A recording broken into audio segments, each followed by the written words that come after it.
Muy buenas tardes para la Vicerrectoría de Extensión y Comunicaciones de la Universidad de Chile. Para su cátedra de Derechos Humanos es un honor estar aquí con estos distinguidos invitados para abordar un tema que pasa a ser clave no solamente para la Universidad de Chile, sino para el país, y que tiene que ver con el caso de las actas COSENA, un tema que para quienes somos periodistas tiene que ver con el acceso a la información, tiene que ver con la transparencia de una democracia y desde la mirada de expertos en derechos humanos, de abogados, de personas que están justamente en este debate, puede tener también otras aristas. En ese sentido, queremos destacar este conversatorio, Caso Actas COSENA, encabezado por Claudio Nach, coordinador de la Cátedra de Derechos Humanos, quien invitó a un conjunto de académicos, de intelectuales, de periodistas, para debatir un debate que es transmitido vía streaming y que tiene que ver justamente con, yo diría, densificar un poco el espacio público con otras miradas, con otros argumentos que nos hagan tomar conciencia de lo que significa no solo vivir este momento histórico que estamos viviendo en nuestro país, en materias políticas, en materia de derechos, en materia de reivindicaciones ciudadanas, sino sobre todo cómo el tema de la transparencia, del acceso a la información pasa a ser un tema crucial y relevante, hoy más relevante que nunca. Entonces, les agradezco a cada uno de ustedes su presencia aquí, como Universidad de Chile, y le agradezco a Claudio Nach, a quien lo dejo para que los presente y conduzca este conversatorio. Muchas gracias. Muchas gracias, Farid. Darles a nombre de la cátedra a todos la más cordial bienvenida.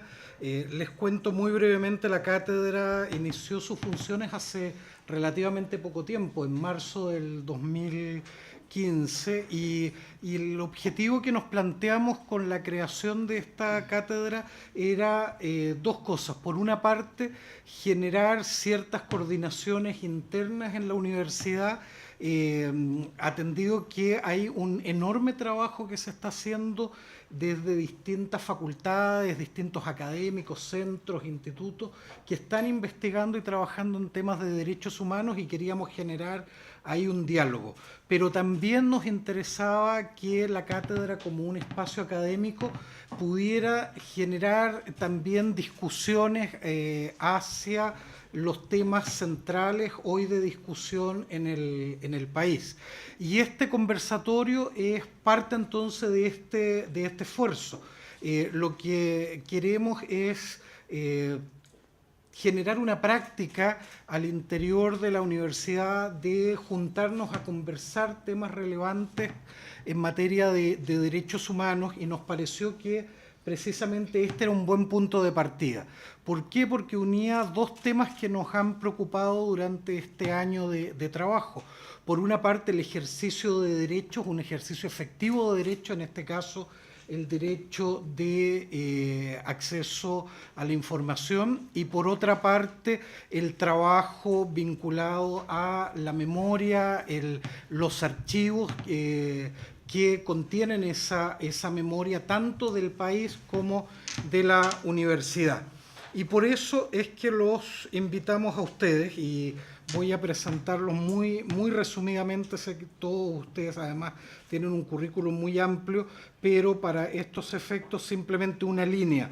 Está con nosotros Hugo Fruhling, director del Instituto de Asuntos Públicos de la Universidad de Chile; Claudio Fuentes, director de la Escuela de Ciencia Política de la Universidad Diego Portales; Pablo Contreras, académico de la Universidad Alberto Hurtado; Michel Figueroa, investigador de Chile Transparente; Asun Candina, académica de la Facultad de Filosofía y Humanidades de la Universidad de Chile; Víctor Herrero, académico del Instituto de la Comunicación e Imagen de la Universidad de Chile; Francisca Skoknich, subdirectora del Centro de Investigación Periodística CIPER Chile; Gladys Camacho, académica de la Facultad de Derecho de la Universidad de Chile; Catalina Gaete, periodista y la culpable de que estemos hoy día aquí reunidos; y Felipe Agüero, académico del Instituto de Asuntos Públicos de la Universidad de Chile y miembro del comité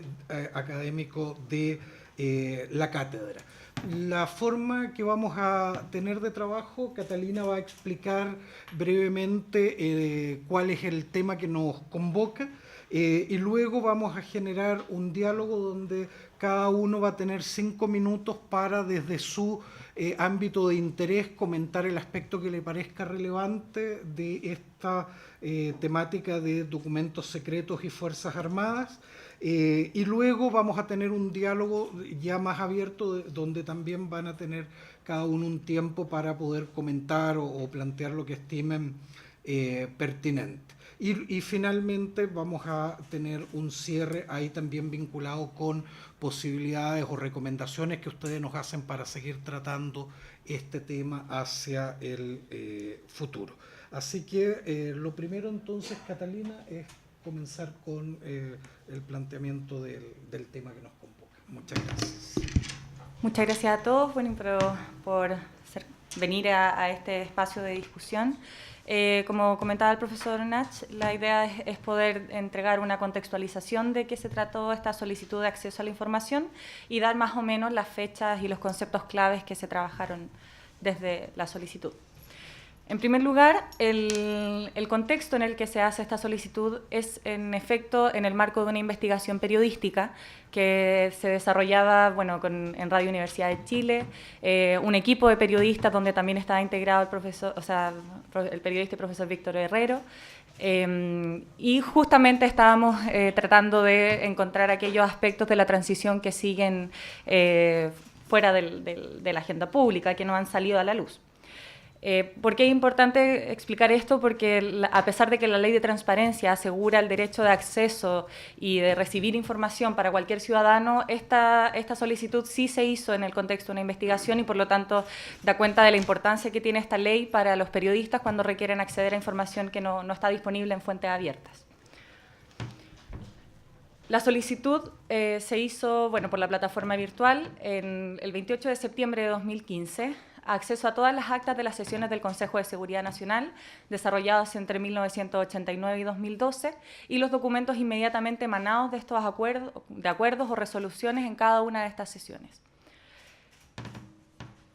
El 10 de noviembre de 2015, el Estado Mayor Conjunto denegó el acceso a lo solicitado, indicando que la respuesta fue más bien hacia la forma de la solicitud, diciendo que el Estado Mayor Conjunto no es un órgano el COSENA no es un órgano que integre la administración pública y por lo tanto no está sujeto a la ley de transparencia. Y agregando además que además el conocimiento público de lo que se conversó en estas sesiones, que como sabrán, el COSENA, más que de tomar acuerdos, se trata de deliberación, de dar opiniones de los integrantes. Estas opiniones podrían causar una afectación cierta o probable a la seguridad nacional y al orden público por los temas que se trataron. El 11 de noviembre, al otro día inmediatamente, se interpuso un amparo ante el Consejo para la Transparencia, explicando en este espacio que a uno le otorgan en la plataforma virtual para dar una pequeña observación que el COSENA sí es un órgano constituyente del funcionamiento del Estado, porque además recibe financiamiento público y es integrado además por funcionarios públicos, y que la información de lo discutido en estas sesiones además se trata de procesos acabados, o sea, como era hasta el año 90, no hay nada que hoy pudiera afectar la seguridad nacional. El Consejo para la Transparencia acogió este amparo, o lo comenzó a procesar, y como una medida para mejor resolver, decidió solicitar al mismo Estado Mayor Conjunto que le entregara determinada información respecto a las actas de estas sesiones, intentando indicar la fecha en que se realizaron y más o menos un resumen, una síntesis de los temas discutidos en estas sesiones. El Consejo para la Transparencia decide acoger parcialmente a fines de marzo de este año, ya que a partir de este análisis que hace de las actas determina que algunas efectivamente causan una afectación directa a la seguridad nacional y a la defensa, ya que tiene información de movimiento de tropas, por ejemplo, el caso de Argentina, Campos de Hielo Sur, que efectivamente hubo discusiones relacionadas a la defensa, mientras que otras se hablaron de temas de contingencia nacional, como la elección de los miembros del Tribunal Constitucional, la elección de los senadores institucionales y otras materias relativas, por ejemplo, al informe RETIC. El fallo, que es bien extenso del Consejo para la Transparencia, asegura que en estas actas, donde no se habla de defensa nacional, ni de seguridad, ni de Fuerzas Armadas propiamente, hay un inminente interés público y que su publicación sería una forma de preservar la memoria histórica sobre acontecimientos relativos a graves violaciones a los derechos humanos. Es decir, el Consejo para la Transparencia reconoce una información necesaria y relevante para los procesos de reparación. A partir del fallo, los medios reaccionaron de forma inmediata. Esta es la primera noticia que aparece en la tercera, dando cuenta del hecho principalmente y consultando a Vivian Blanlot, que da cuenta de esta misma decisión. Posteriormente, bueno, yo fui contratada por el Ministerio de Defensa justo de forma muy apropiada, justo cuando salió este fallo, y en el momento en que aparece este fallo, los funcionarios del Ministerio de Defensa me solicitan recibir las actas y eliminarlas, a lo que por supuesto me negué y continuó. Mi teoría es que ellos pretendían evitar pasar a procesos judiciales. Justamente si yo recibía las actas y las eliminaba, ellos no tenían que acceder después a lo que hicieron posteriormente, que fue ir a Corte de Apelaciones. Lo más impresionante probablemente fue el Mercurio, que consulta ese mismo fin de semana a parlamentarios que rechazan y estiman imprudente revelar las actas del COSENA, según este titular, todos dando cuenta de lo imprudente que sería que esta información se conociera el día de hoy. Y además dedica una editorial diciendo justamente que al parecer el Consejo para la Transparencia estaría excediendo o tendría un excesivo celo de la transparencia sin considerar estos temas de alta sensibilidad. Finalmente, dado a que cualquier otro intento no prosperó para no llegar a esta situación, el Estado Mayor Conjunto recurrió al Consejo de Defensa del Estado, que presentó ante la Corte de Apelaciones un reclamo de ilegalidad contra el fallo del Consejo para la Transparencia. Y no va para atrás, ahí está. Hace muy poco, el 22 de junio, el Consejo para la Transparencia, en sus descargos y observaciones, donde pide el rechazo de este reclamo de ilegalidad, asegura que la pretensión del EMCO, del que el COSENA estaría sujeto a su sola autarquía en materia de transparencia, repugna nuestro régimen jurídico, constituyéndose como una pretensión de poner al COSENA al margen y por sobre el Estado de Derecho. Eso es la actualización que hay del caso. Muchas gracias, Catalina.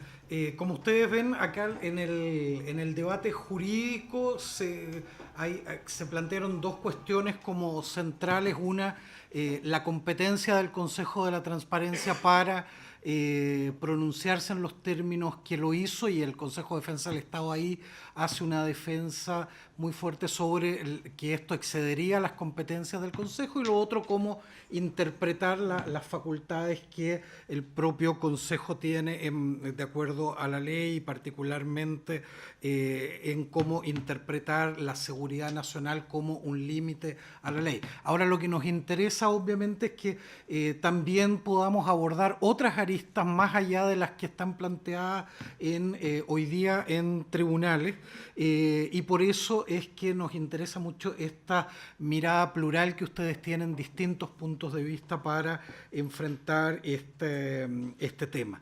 Entonces, yo les pediría que comencemos con esta primera ronda de observaciones.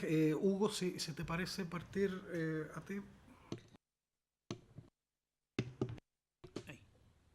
Ahí está. Ok, gracias, Claudio. Bueno, tres observaciones, diría yo, muy breves. La primera es que yo creo que la discusión y el caso demuestra que la exigencia respecto de la conducta de los órganos públicos es cada vez mayor. Y esto no tiene nada que ver con el reconocimiento de determinados derechos, sino que con respecto a esos derechos hoy día se espera mucho más de los órganos públicos y de la autoridades públicas que en el pasado. Como ejemplo muy breve, el hecho de que se haya mantenido todo el procedimiento de la Comisión RETIC como un procedimiento absolutamente reservado, tanto en cuanto al procedimiento en sí mismo, por más de un año, como en cuanto a, los resultados palpables de las entrevistas, etcétera, hasta hoy día sería inimaginable, ¿no? Y no es porque haya cambiado el derecho a la información o la libertad de expresión en sí misma, sino que ese derecho hoy día tiene una definición que es mucho más exigente. Lo segundo es que más allá de los dimes y diretes sobre si el comando es mero tenedor o no y puede o no disponer de las actas, yo creo que la argumentación gubernamental refleja un poco un sentido común respecto de el derecho a la información. Y ese sentido común es que hay ciertas instituciones que parecen estar en el ámbito de la reserva, con independencia de la información respecto de la cual se está discutiendo si puede o no ser entregada o difundida.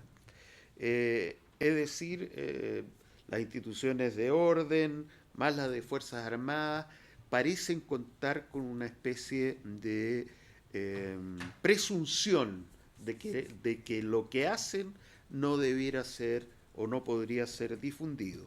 Porque aquí en los hechos la resolución del Consejo es básicamente dejar fuera todo aquello que tenga que ver con defensa, todo aquello que tenga que ver con seguridad nacional y entregar en cambio y acoger el amparo de manera parcial con respecto a lo otro. Lo último que diría que eso lleva a una situación un poco ridícula, porque toda la discusión posterior a la discusión del informe RETIC en el COSENA fue hecha pública. O sea, todo el mundo supo que Patricio Aylwin invitó a Carlos Ominami, que Carlos Ominami contó de su experiencia como hijo de un militar que había sido tomado prisionero y torturado.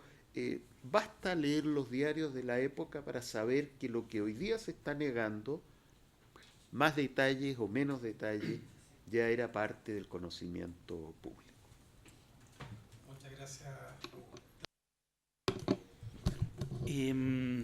Sí, yo me voy a referir a tres aspectos. Uno tiene que ver con, a mi juicio, el caso abre una discusión sobre, en primer lugar, qué es la seguridad nacional. Yo creo que ahí hay un tema que es muy relevante y que tenemos que discutirlo democráticamente.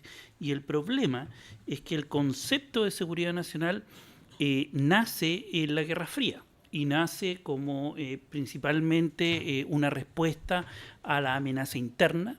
Lo que vemos reflejado hoy día en la Constitución del 80 es una constitución que está impregnada del concepto de seguridad nacional, y cuando vamos a intentar definir ese concepto no está definido en la Constitución, y por lo tanto queda al arbitrio de ciertas instituciones definir lo que es seguridad nacional.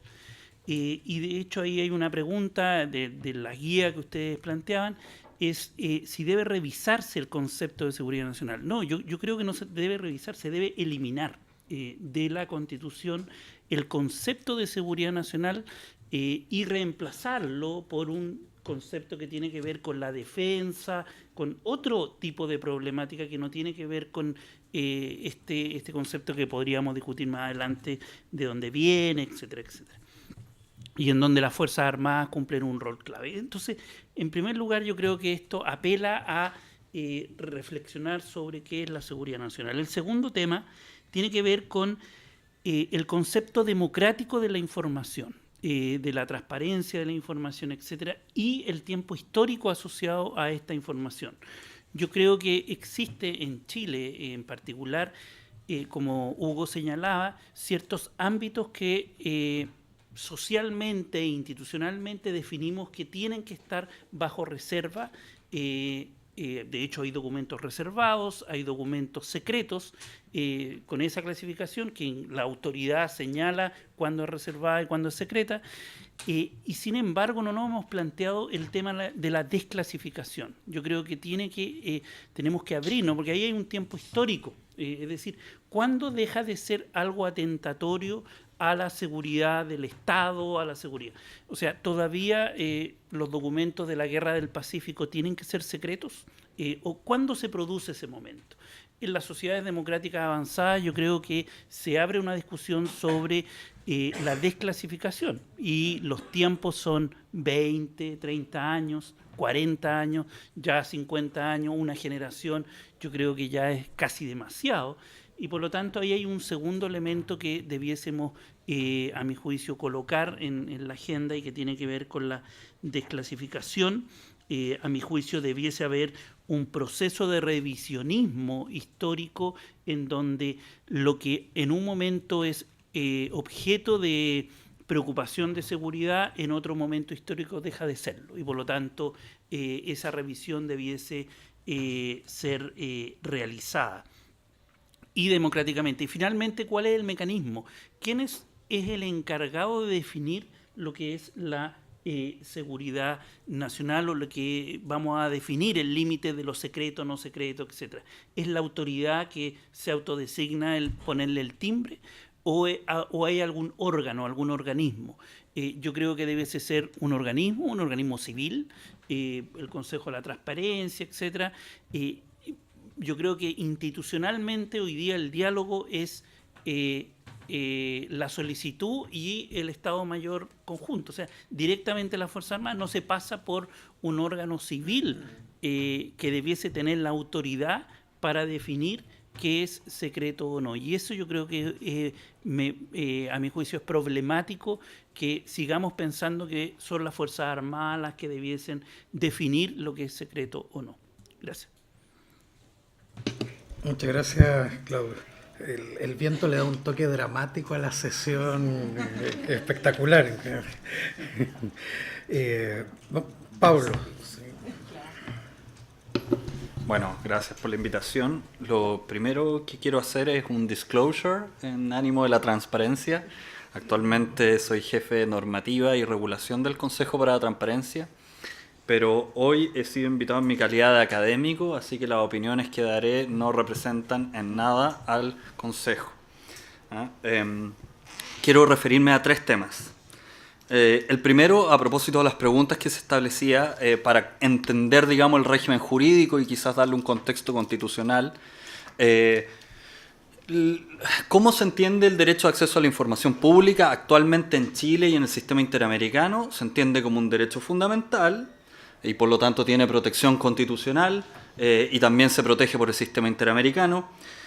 Como derecho fundamental no es absoluto, tiene restricciones legítimas, entre ellas actualmente en la Constitución, pero también en el sistema interamericano, la seguridad nacional, o el equivalente, si seguimos la tesis Fuentes de eliminar el concepto de seguridad nacional de Guerra Fría, podría ser defensa nacional. Y ese concepto es un bien jurídico colectivo de rango constitucional y tiene lógica. Y en ese sentido, mientras no hayan reglas legales que tasen cómo se articulan estos dos derechos, de hecho las reglas son bastante amplias en ese sentido, la excepción, generalmente hay procesos argumentativos de ponderación que tratan de equilibrar las pretensiones. Pero en general los mecanismos que se utilizan en países desarrollados es tratar de precisar al máximo legalmente estos alcances del derecho y de las restricciones. Con ese marco jurídico me parece interesante ver algunas de las cuestiones que pueden ser elementos para pensar a futuro. Creo que hay algo de eso más allá del caso. Por ejemplo, nuestra ley de transparencia no tiene una regla que sí tiene otra legislación iberoamericana que impiden alegar como reserva o secreto en el caso en que están involucradas violaciones a los derechos humanos o delitos de lesa humanidad. Estoy pensando en la legislación mexicana y en la legislación peruana. Y me parece que ese tipo de reglas expresas permiten precisamente en sociedades de transición, de esquemas de justicia transicional, etcétera, lidiar con los horrores del pasado y la liberación de información. Y en esa línea quiero advertir sobre un proyecto de ley que ya pasó el primer trámite constitucional y que es sumamente interesante, un proyecto de ley, una moción de los diputados Tucapel Jiménez y Gabriel Boric, el boletín 9958-17, que lo que hace es eliminar una de las famosas leyes de amarre que se dicta el año 89, después de que la Junta pierde, digamos, el plebiscito, y donde se establecía, esto está consignado en el informe RETIC, se establecía la facultad de suprimir información por parte de las Fuerzas Armadas de manera autónoma. Y ahí vamos eliminando archivos históricos. Lo que hace este proyecto de ley es, por un lado, eliminar esa facultad y crear un registro, un archivo nuevo, que es paralelo al Archivo Nacional y que está situado en el marco de las instituciones de la defensa. Yo tengo mis comentarios, después podemos hablar un poquito más de eso. Pero adicionalmente tiene una regla sumamente interesante, que es básicamente incorporar la prohibición de alegar la reserva o secreto en materia de delitos de lesa humanidad o violaciones en materia de violaciones a los derechos humanos, y que es básicamente la regla mexicana o peruana. Entonces creo que aquí hay una instancia que ya pasó el primer trámite legislativo, que recoge un poquito las preocupaciones de esto.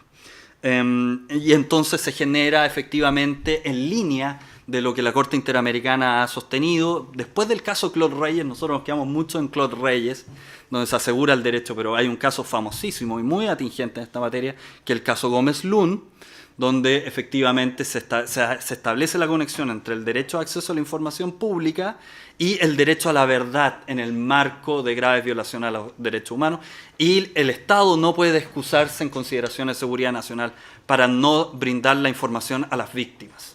Entonces ahí también hay argumentos, digamos, desde el punto de vista interamericano. Ese es el segundo tema. El tercer tema es que veo con preocupación el desarrollo que se está generando en distintos casos. Porque, claro, esto es un caso que va a tener flashes, va a tener prensa, así como en su momento lo tuvo en otra causal de reserva o secreto, que era el interés nacional, y era el famoso caso honorario de los abogados de La Haya. Y que también ahí hay un criterio de la Corte Suprema muy, muy discutible. Pero hay casos que no tienen esta prensa y que a veces son muchísimo más peligrosos. Y estoy pensando en un caso de este año, que es el famoso caso de escoltas presidenciales, donde la Corte Suprema echa por tierra un criterio que se había construido en 7 años de ley de acceso a la información pública. La Constitución dice que la reserva solo procede cuando se afecta uno de los bienes jurídicos que establece el artículo 8, cuando se afecta. Y eso es importante porque fija un criterio para la ponderación, etc. Bueno, pues bien, en este fallo, el caso escoltas presidenciales, lo que dice la Corte Suprema es que no hay que recurrir al requisito de la afectación, que básicamente el Consejo para la Transparencia ha inventado este requisito, sin atender al texto constitucional, y echa por tierra toda esa construcción jurisprudencial. Me parece que si ese fallo genera un precedente que se empieza a aplicar en otras causas, como por ejemplo esto podría ser, me parece que eso sería devastador para efectos de los pocos avances que ha tenido esto en la materia. Solo para cerrar, y esto también lo dejo en materia de debate, creo que efectivamente la supervisión por parte de la autoridad civil a la clasificación o desclasificación de la información que efectúan los cuerpos castrenses es una condición de subordinación de las Fuerzas Armadas al poder democráticamente electo, y por lo tanto es un elemento consustancial a un Estado democrático de derecho. Y en ese sentido creo que la gestión documental, que es como el tema más dejado de lado, hay cuestiones que hay que pensar. Por ejemplo, la RTA, la Red de Transparencia y Acceso a la Información, ha promovido un modelo de gestión documental que no ha sido implementado por Chile. Chile tiene una ley antiquísima y por lo menos el Ejecutivo podría dictar un instructivo presidencial para empezar a avanzar en la gestión documental. Este tipo de patas de los problemas de archivo, acceso a la información, son centrales a la hora de operativizar estos temas. Entonces, creo que ahí también se puede instalar un enfoque de derechos humanos muy sensible, pero por una vía que no es necesariamente ni legal ni litigiosa, pero uno puede empezar a subir los estándares. Y en ese sentido creo que la supervisión de la autoridad civil es central. Eso. Muchas gracias, Pablo. Michel. Yo quería referirme a 3 temas o a 3 puntos esenciales de esta decisión del Consejo y de su tramitación judicial en la Corte de Apelaciones. En primer lugar, esto deja en evidencia un cambio social que estamos viviendo como sociedad. La frontera de qué es público versus qué es privado, no solo en los temas de secreto vinculados a la defensa, sino también en los temas vinculados, por ejemplo, al acceso a los correos electrónicos, al acceso o a la defensa de la vida privada. Hoy día es una frontera que no es la misma de hace 10 años atrás, con o sin ley de acceso a la información. Y es propio de los procesos de maduración democrática que hemos vivido en los últimos años y de los procesos que se han estallado en cuanto a qué bienes públicos deben ser garantizados por el Estado y cuáles pueden ser dejados al arbitrio de los privados o de la vida en particular. Pero en particular en esta decisión lo que me llama más la atención es que el Consejo no recae sobre la causal de secreto, si la información debe ser o no secreta, sino se recae sobre la competencia del Consejo al establecer el Estado Mayor Conjunto, que esta no es un órgano de la Administración del Estado. Si nos vamos a la definición restrictiva del inciso segundo del artículo 1 de la ley de base, donde establece una lista bastante clara, ordenada y precisa de qué son los órganos de la Administración del Estado, que es más bien también una clasificación burocrática del Estado. Claro, obviamente podríamos decir que el EMCO no es parte de la Administración del Estado, pero sin duda todos los órganos del Estado que contribuyen a la toma de una decisión deberían estar sujetos al escrutinio público, ya sea por medio de la ley de acceso a la información o por otros mecanismos legales que sean atingentes según sea el organismo. Pero también quisiera aprovechar de reivindicar un poco el secreto.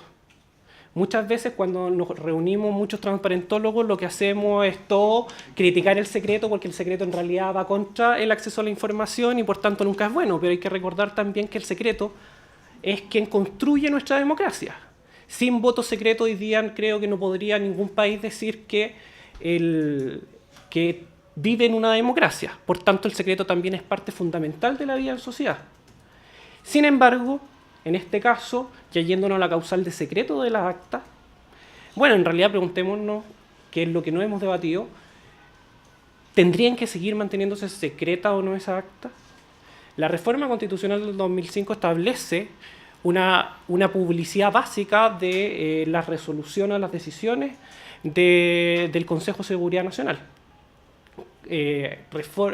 O causal obligatoria que no estaba antes, más bien estaba restringida el secreto a la misma decisión de los integrantes de esta comisión.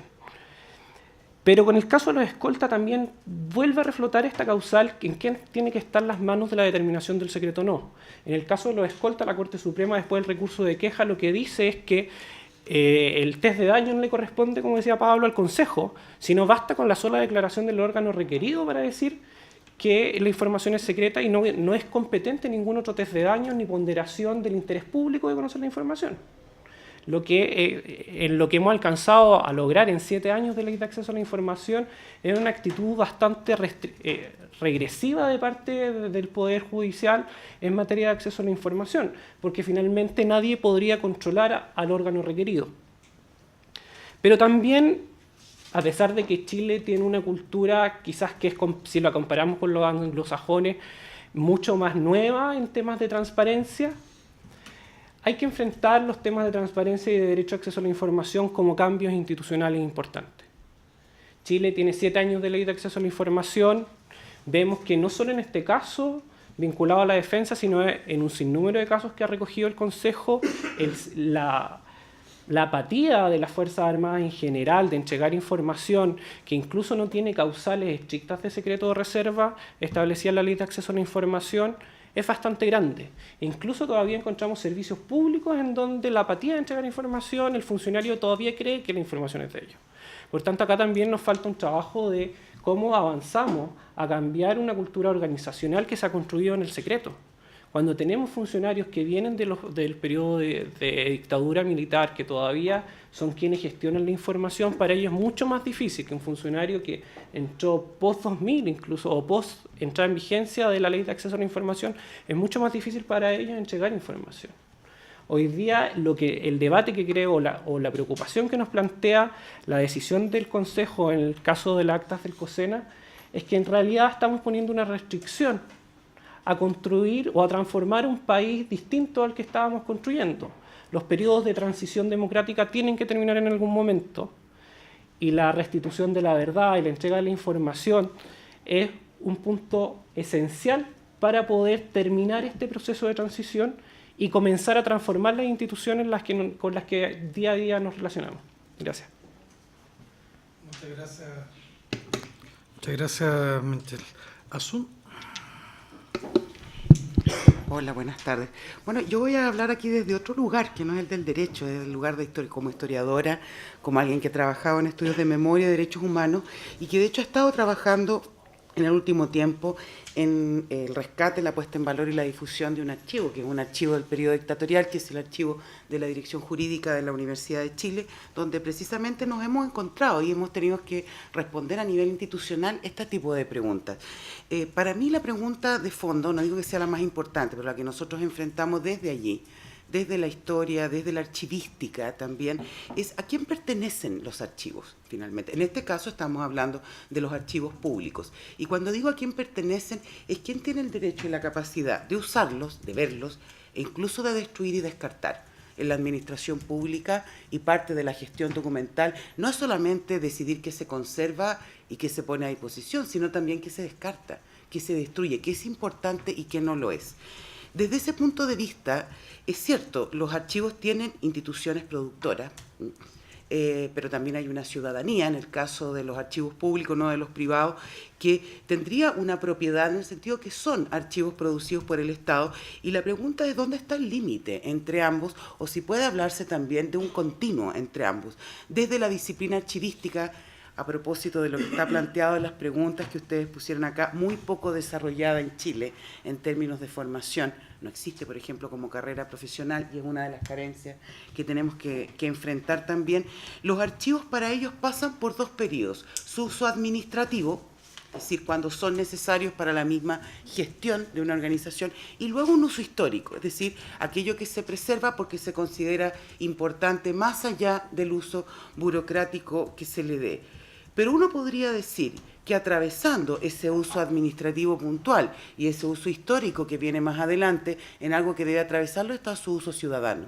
Es decir, el acceso que las personas deben tener a esos archivos, tanto desde el uso personal, el papel que yo necesito para algo, como los usos colectivos y los usos que tienen que ver también con la historia y la develación de nuestra historia reciente, en el sentido de, por lo tanto, aquí el principio sería que estos archivos son patrimonio de todos nosotros. De allí que nosotros, en el trabajo que se ha hecho en el archivo de la Dirección Jurídica, se dice, bueno, estos archivos ya, estos expedientes terminaron su uso administrativo concreto, son sumarios que se cerraron, que están sancionados, pero son patrimonio no solamente de la Universidad de Chile, sino de Chile, claro, y de la historia del país, siendo la Universidad de Chile una institución pública, principio que uno piensa también podría extenderse a todas las otras reparticiones del Estado, incluyendo al COSENA. Y ahora, con respecto al tema del secreto, por lo tanto, yo creo, en lo personal, y esta es una opinión personal mismo, que aquí el único tema, que para mí es un tema realmente de debate y donde se debe considerar a profundidad el tema del secreto, es en lo que involucra las fuentes vivas, o sea, archivos recientes donde hay personas vivas que pueden ser afectadas por la información, que de esa manera se devele o se entregue. Pero pienso también que por lo tanto, esa restricción debe estar solamente regida por la privacidad y la intimidad en términos personales, no en términos de materias de discusiones públicas que esas personas puedan haber tenido. ¿Sí? Para hablar de casos concretos, ¿qué creo yo que es la única restricción que allí debería existir cuando, por ejemplo, en archivos que son archivos públicos aparecen informaciones? Voy a dar ejemplos muy concretos como historiadora informes médicos, informes psiquiátricos, informes de acoso sexual, que involucran, por ejemplo, a menores de edad. Estoy dando ejemplos muy concretos. Eso tal vez es una información que uno podría decir, bueno, allí sí deben de existir ciertas restricciones a que, por ponerlo caricaturescamente, esto pueda estar en una página en Internet, pensando que son personas que están vivas. Pero en la medida en que esas personas están actuando o generaron archivos, y las actas de discusiones son archivos generados por el Estado sobre problemas públicos que no refieren a su intimidad y a su vida personal, sino a discusiones sobre el país, esos archivos deben estar disponibles en este uso transversal que debe ser el uso ciudadano en la actualidad y el que a futuro podamos tener también. Muchas gracias, Víctor. Bueno, hemos tenido la perspectiva de los abogados, los historiadores, yo me voy a poner el gorro ahora de los periodistas. Como decía Catalina, esto partió con un proyecto que teníamos Catalina, yo y otros periodistas, que nos preguntamos cómo fueron los años 90 de verdad.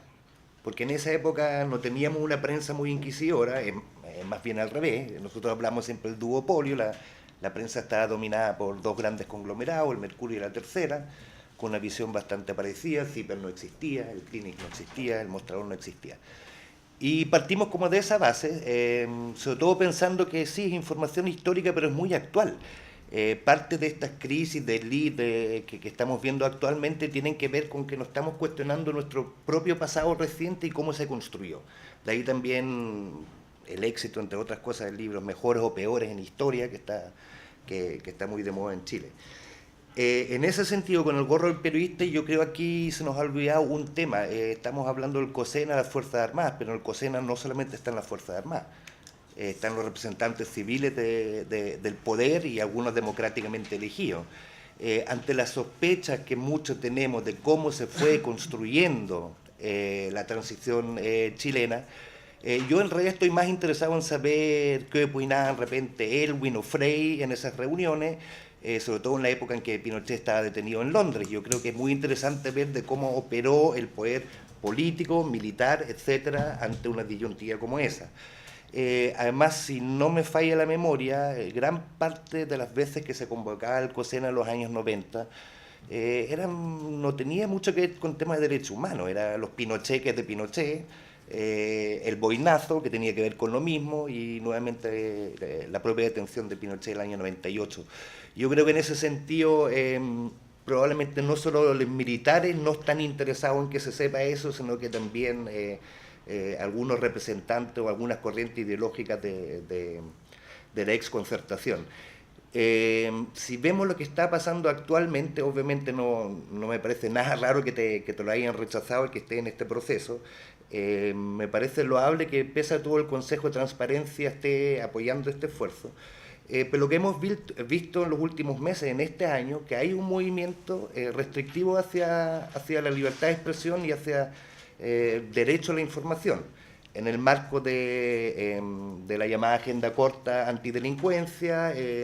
Desde el Ejecutivo intentaron meter la famosa ley Mordaza, también en la ley antiterrorista, y hay varias, en la nueva ley antiterrorista que se pretende legislar, hay varias pequeñas mordazas e intimidaciones a la prensa, que a mí personalmente, digamos, como periodista me preocupa mucho.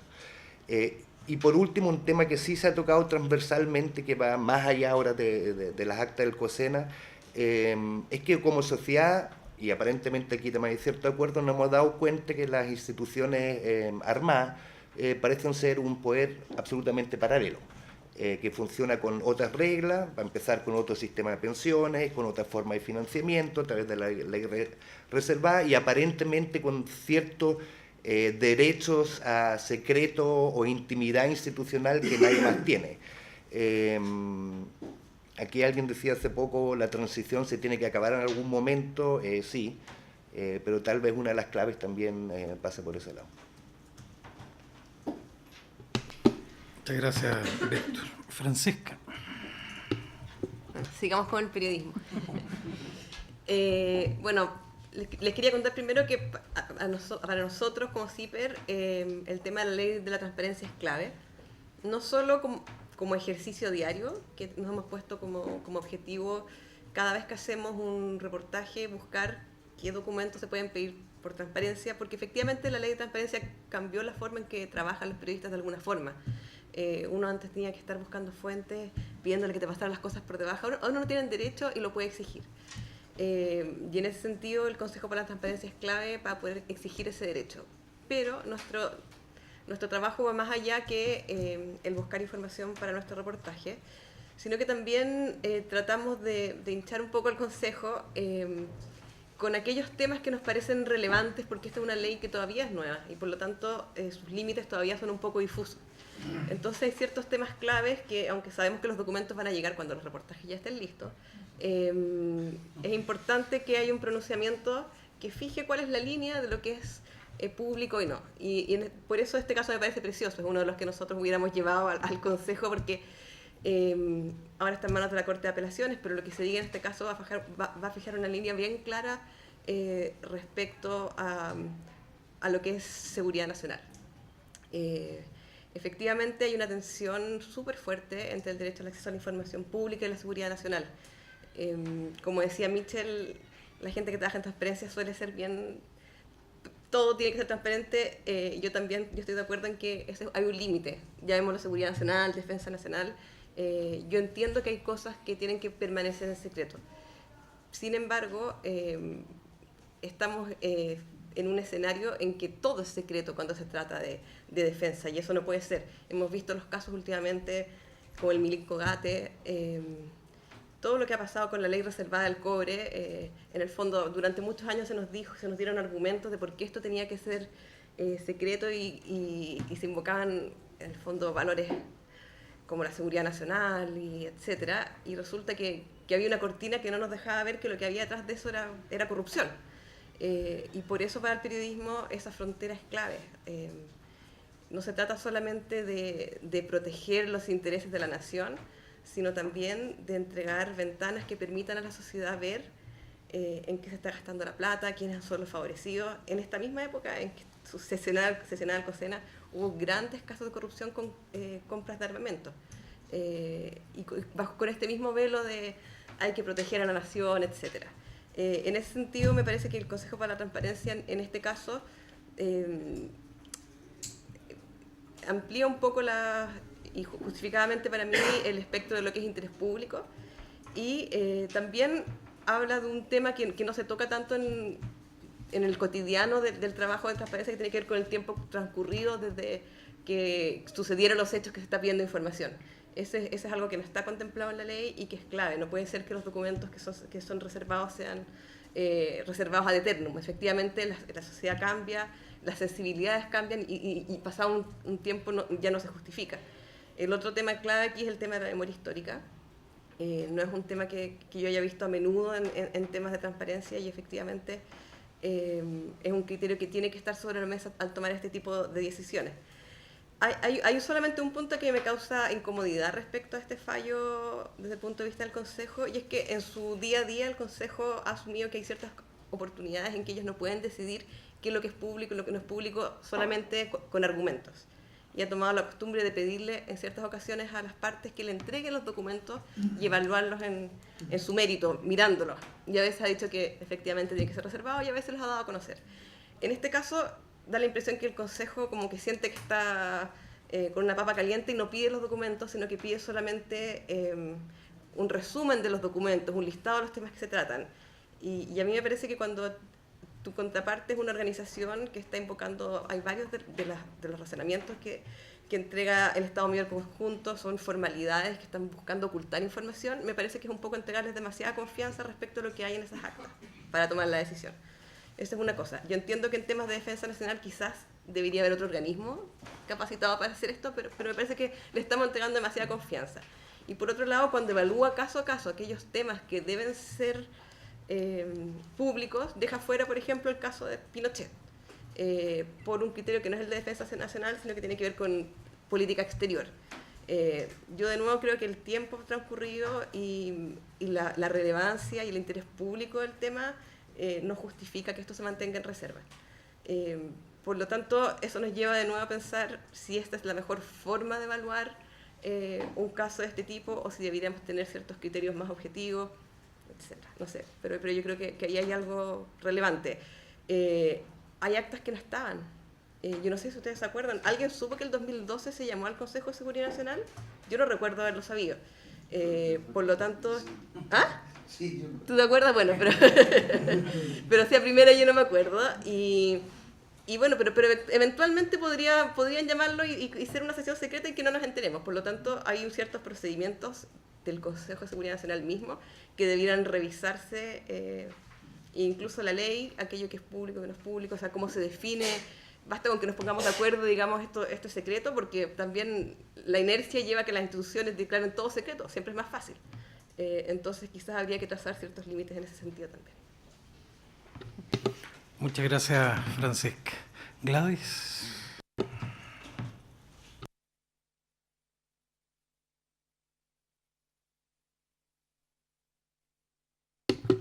Quiero agradecer la invitación, digamos, a discutir este tema y quiero empezar un poco con el marco de dónde se da esta discusión en relación a las actas del COSENA, ¿no? O sea, es decir, qué es lo que se juega en esto, con estos pronunciamientos. Y en realidad creo que estamos en un momento bastante crucial del régimen de transparencia. O sea, nosotros creo que tenemos un camino bastante, digamos, recorrido, bastante satisfactorio. La ley en general es una ley bastante beneficiosa, digamos, uno de los regímenes más progresistas en materia de acceso a la información, creo que eso a no dudarlo. Sin embargo, también es cierto que últimamente, o hace un par de años, se vienen dando una serie de trabas y de frenos precisamente a la profundización del derecho de acceso a la información, empezando por la negación de su rango constitucional, por el propio Tribunal Constitucional. Eso creo que significó un debilitamiento bastante fuerte del derecho, ¿no? Porque en tanto, digamos, se confronte con otro derecho constitucional, siempre va a perder. En segundo lugar, digamos, también los cambios de criterio que ha tenido el Consejo para la Transparencia en relación con las interpretaciones de los límites al derecho de acceso, ¿no? Y todavía, si bien podemos dar lectura positiva a ciertos datos, digamos, a ciertos estudios que hace anualmente el Consejo para la Transparencia en relación a cómo hemos avanzado con el derecho de acceso, es decir, de no tener o de partir de una cultura del secreto, como se ha mencionado aquí, digamos, hoy en día podremos decir que al menos el 30%, digamos, de personas conoce que puede pedir información. Claro, pero todavía estamos en un estándar bastante bajo, el 70% lo desconoce. Entonces, el 80% no conoce que existe ni siquiera la transparencia activa, no conoce el procedimiento, digamos, de cómo ejercer el derecho, y eso es fundamental para la vigencia del derecho. O sea, cuando hablamos de personas que estamos vinculadas o a la información o en lo profesional, es otro, digamos, ustedes le pueden sacar mucho el jugo, pero estamos hablando de un derecho ciudadano importante para lo que es el control, digamos, del poder en general, ¿no? Igualmente, cuando le preguntas a los ciudadanos y menos, digamos, del 40% dice que confía en que la información que le entregan los servicios públicos es fidedigna o es confiable, eso también nos dice de la confianza que tenemos en general en las instituciones. O sea, es decir, luego de ejercer y conseguir que te entreguen la información, solamente el 40% confía en que sea una información, digamos, seria, ¿no? Es decir, hay una serie de elementos que nos dicen que todavía falta mucho avanzar para que este derecho se encarne verdaderamente, digamos, en la ciudadanía y tenga esos efectos beneficiosos, ¿no? O que esos efectos beneficiosos que los hemos visto en muchos casos se multipliquen y efectivamente nos ayuden a consolidar, digamos, la democracia.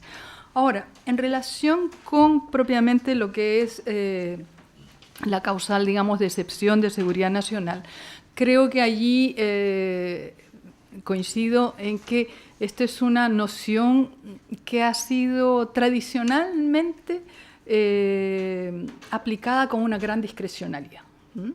Y es decir, cada vez que se ha invocado dicha causal, todo el mundo ha entendido que debería estar, digamos, acogida a una reserva o si no secreto absoluto.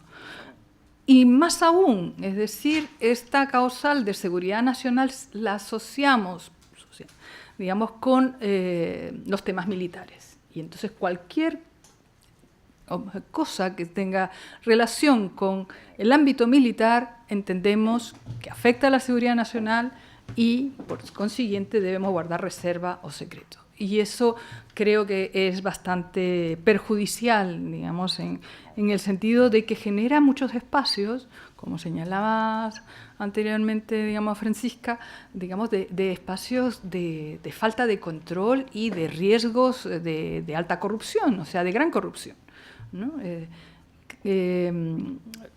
Todos los ejemplos que mencionaste del Milicogate, en fin, que hoy en día están generando, nos están diciendo que aquí, más allá, digamos, de lo importante que es guardar reservas sobre el material bélico, bueno, pues también hay importantes recursos, digamos, que se utilizan no solamente para efectos militares, sino también para la seguridad pública.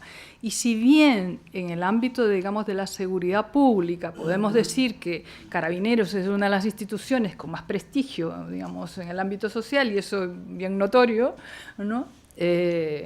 Comparando, digamos, internacionalmente, no podemos decir lo mismo de que Carabineros es una organización que se destaca por la gran eficiencia, la transparencia y, digamos, calidad de la gestión de los ingentes recursos que para seguridad o orden público, digamos, maneja. Y eso creo que hoy en día es importante que podamos hacer también la ligazón de entre la transparencia, lo que es la probidad y la eficiencia en lo que es el cumplimiento de la función pública, sea esta de seguridad pública, de defensa nacional o cualquiera otra que sea, ¿no? Y en relación, digamos, con propiamente la causal de seguridad nacional, bueno, ahí tenemos problemas como para poder dejar de lado, digamos, la noción, porque incluso en el ámbito del derecho internacional es una noción que permite a los estados hacer muchísimas reservas respecto a los compromisos internacionales. Es decir, se les reconoce a los estados como una especie de derecho natural de defenderse, digamos, su integridad, su soberanía, ¿no? Y sus ciudadanos y por tanto aplican, digamos, una serie de excepciones, ¿no? Solamente, digamos, para finalizar esa noción, pues en el marco del orden interno, pues también es difícil, creo yo, de definirla en sus contornos de una manera general, y creo que siempre vamos a necesitar, o sea, no podemos hacer un listado de todas las circunstancias. Creo que es importante que tengamos un organismo, digamos, que sea el que pondere o el que, en definitiva, pueda ir señalando qué cosas van a estar comprendidas dentro de esta excepción. Muchas gracias, Gladys. Y Felipe. Voy a retomar un poco el último punto de Gladys y también el primer punto que tocó Claudio Fuentes al comienzo de su intervención. Y me excuso porque me doy cuenta que tengo la voz en mal estado. Ojalá me dure. Tuvimos nosotros en el Instituto de Asuntos Públicos un seminario una serie de sesiones sobre Fuerzas Armadas y nueva Constitución que hicimos en conjunto con el Departamento de Ciencia Política de la Universidad Diego Portales, con Hugo Fruling y Claudio Fuentes, y ahí tuvimos una discusión donde salieron una cantidad de temas que son atingentes a esta discusión. En parte está el punto sobre la presencia excesiva de la noción de seguridad nacional en la Constitución y de sus conceptos y términos en el texto de la Constitución. Y que, como explicaba Gladys, en ese concepto está muy en el centro la Fuerza Armada, como el referente principal hacia lo que se atrae, todo lo que tiene que ver con esa noción y concepto, y que está enfocado, y de eso es su expresión máxima, el Consejo de Seguridad Nacional. Y el Consejo de Seguridad Nacional, en ese sentido, tiene sentido en el marco de un régimen autoritario. Si uno ve la conformación del Consejo de Seguridad Nacional, que no tiene que ver nada con defensa, si está el Contralor General de la República, si está el presidente de la Corte Suprema, es claramente un órgano ideado para un régimen de control interno. Entonces, en la discusión sobre la Constitución y lo constitucional, lo primero que salta a la vista es la necesidad de clarificar ese concepto de seguridad nacional, o como sugiere Claudio, que salió en la discusión de ese seminario, la eliminación tanto del concepto como del Consejo de Seguridad Nacional por ese entramado que tiene sentido solo en el contexto de un régimen autoritario. Entonces, visto desde la discusión que nos congrega ahora, esa es una discusión en el Consejo que ha estado volcada fundamentalmente a lo interno. Es decir, constitucionalmente el Consejo tiene que reunirse para decidir sobre el nombramiento de autoridades del Estado, que no tiene que ver con autoridades ni de la defensa nacional, ni de nada vinculado con la política exterior. Eso es estrictamente interno. Y todas las normas que tienen que ver, o decisiones, discusiones, con elementos de derechos humanos, con elementos de política interna, son elementos que no tienen que ver ni con lo exterior, ni con la defensa nacional. Entonces, hay una separación que hacer. Todo lo que es interno debe ser parte de lo que es transparente, de lo que es sujeto al derecho al acceso a la información. Y todo lo que es defensa tiene que ser regulado de otra manera, con los órganos competentes que se establezcan para eso. Entonces, creo que aquí se ve con toda claridad la obsolescencia de un órgano que refleja más que ningún otro el pasado autoritario de la Constitución que nos rige y del influjo autoritario en el presente. Se grafica con mayor claridad en el Consejo de Seguridad Nacional que en otra parte. Y hoy se ve eso con toda claridad por este tipo de discusiones, por este tipo de disputas, y por lo que hacía alusión Hugo Fruling, de que ha cambiado no tanto los derechos como el contexto y como la conciencia pública sobre la pertinencia de la aplicación y el ejercicio de esos derechos. Entonces creo que esto también da un marco, un elemento para influir en la discusión que tiene lugar hoy día sobre este tema. Muchas gracias, Felipe. Yo creo que es bien interesante los distintos enfoques, porque hablan de algo que nos preocupaba, era justamente, si uno veía la información en el Mercurio, a la que hacía referencia Catalina hace un rato, parece que había un consenso bastante amplio, rápido y express, digamos, de que esto era muy malo lo que había hecho el Consejo de Transparencia, y que por lo tanto los tribunales lo que tenían que hacer era revertir esta decisión, que es una decisión además de ponerlo en una discusión muy política, es decir, aquí quien interviene es, el Consejo de Defensa del Estado. El Consejo de Defensa del Estado no siempre aparece en esta discusión, esta vez aparece, es decir, el que parece ser el instrumento jurídico más poderoso que tiene aquí el aparato estatal, aparece haciendo esta defensa, discutiendo la competencia del Consejo y la forma en la que interpretó.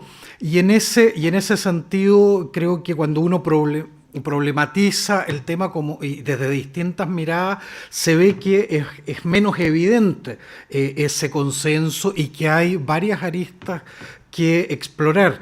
Y a mí me gustaría comentar en ese sentido una de ellas. Hoy justamente, y en algo que no fue para nada preparado, sino que una mera conjunción astral, estuvimos desarrollando durante un par de años un proyecto de un estudio comparado sobre acceso a la información en Chile y en México, cómo se estaba dando en la práctica, y justamente hoy día en la mañana lo estuvimos presentando en la Facultad de Derecho. Esto se hizo en el marco del trabajo del Centro de Derechos Humanos de la Facultad. Y ese estudio es interesante en las conclusiones porque analiza dos procesos relativamente similares de institucionalidad fuerte en materia de acceso a la información y los problemas, y habían dos problemas comunes en la discusión que aparecía en México y en Chile. Uno era la valoración positiva de cómo la institucionalidad ha avanzado, pero los dos problemas que surgían, uno, la utilidad de la información, es decir, cuando se logra acceder a información, muchas veces la información que entrega el Estado es información que no es útil, es decir, no es pertinente, no es manejable, a veces incluso en términos de que te lo entregan en programas que es imposible manejarlos adecuadamente para cualquier ciudadano, es decir, programas informáticos o en un lenguaje que es absolutamente inentendible.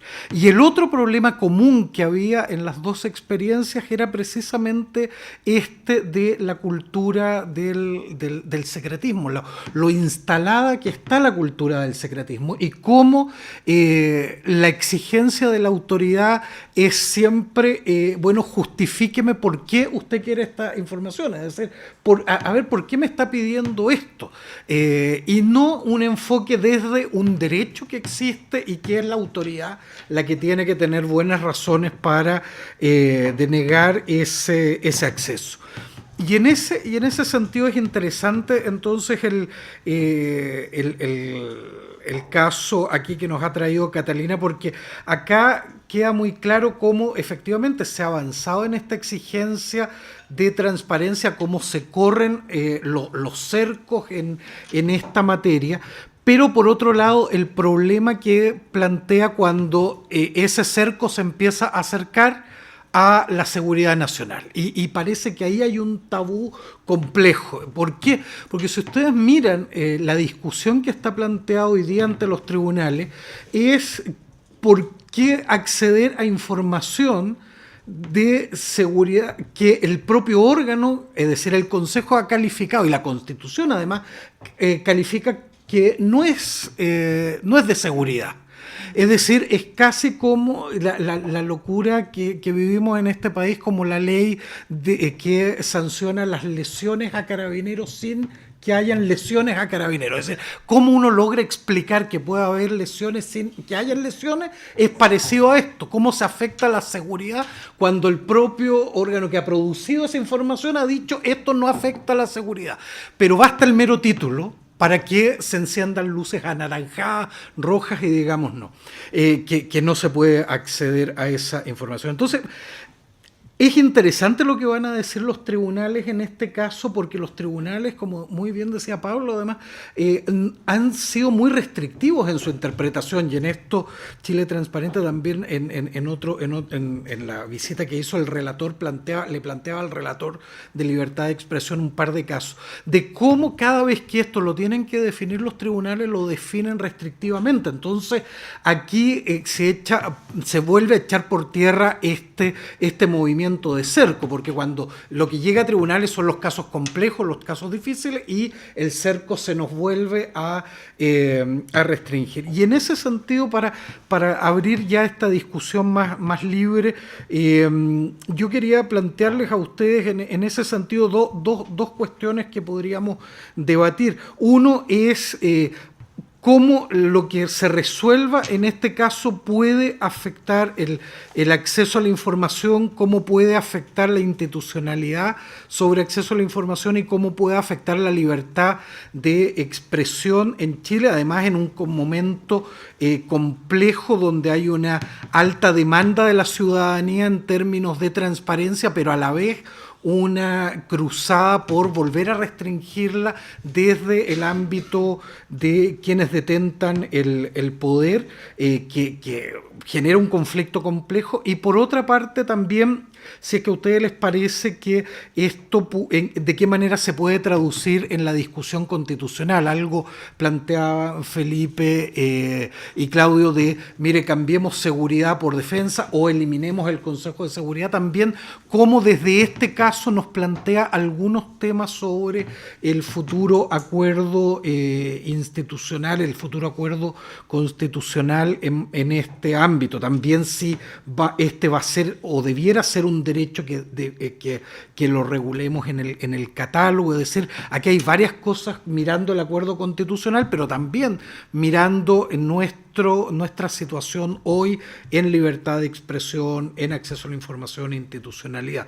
Y en ese sentido la invitación es a ese u otro tema que a ustedes les parezca relevante poder tener alguna opinión, en este caso ya más libremente el que quiera formularla, sí, dentro de unos tiempos relativamente acotados. Así que abrimos ahí la palabra a quien quiera.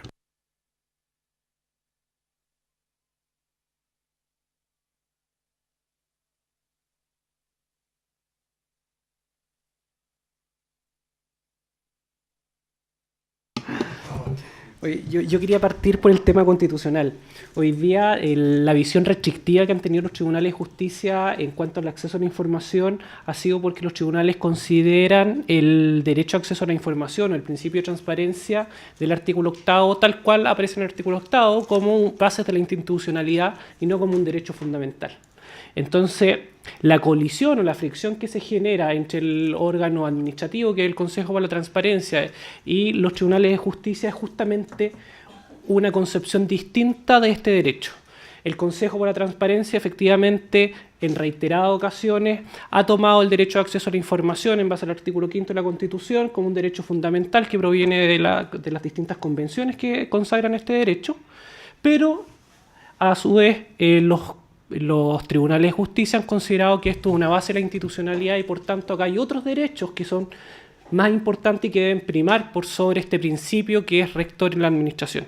Y por tanto hoy día, aprovechando que estamos en un proceso constituyente o de discusión constitucional, es clave plantear, ¿por qué no?, que el derecho de acceso a la información quede dentro de los catálogos de los derechos que asegura la Constitución a todas las personas en el artículo 19, de tal forma que la colisión que hoy día no existía de derechos porque no estaba protegido como derecho propiamente tal, se pueda dar y mañana nos podamos preguntar, ¿es más importante el derecho a la privacidad de las personas, a la seguridad de la nación, o es más importante el derecho de acceso a la información como habilitante a otros derechos por lo demás?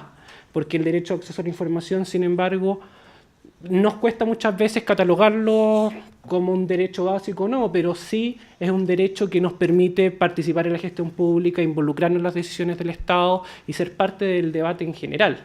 Por tanto, una decisión más restrictiva hoy día quizás no por el recurso de inaplicabilidad de la Corte Suprema, sino quizás llegando a un recurso de queja, que es el mecanismo usual que hoy día están usando los detractores del acceso a la información, podría ser un retroceso en este sentido y deberíamos tratar de aprovechar de instalar este tema como una discusión también constitucional del derecho a acceso a la información para que en el día de mañana este tipo de discusiones no tengamos que estarla teniendo en los tribunales, sino en la sede competente especializada que es el Consejo para la Transparencia.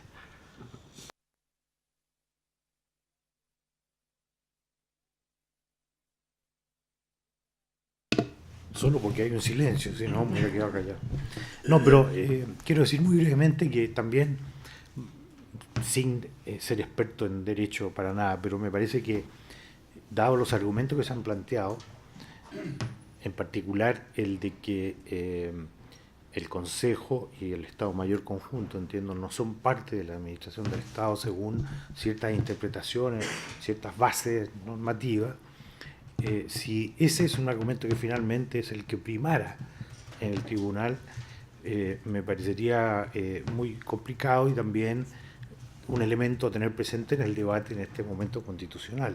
Es decir, si la Universidad de Chile ha sido objeto de una decisión que es sujeta a la transparencia y que tiene que dar información como parte de la administración del Estado, es completamente ridículo que el Estado Mayor Conjunto o funcionarios del Estado en el Consejo de la Transparencia no lo estuvieran. Entonces, esto tiene implicancias desde el punto de vista de cómo hacia el futuro quedan las Fuerzas Armadas en relación a los poderes del Estado, al poder político en particular, de si orada un ámbito de autonomía y se sustrae de lo que es la administración, o queda resueltamente dentro y por tanto dentro de las facultades y potestades del poder político, sobre todo ejecutivo en este caso.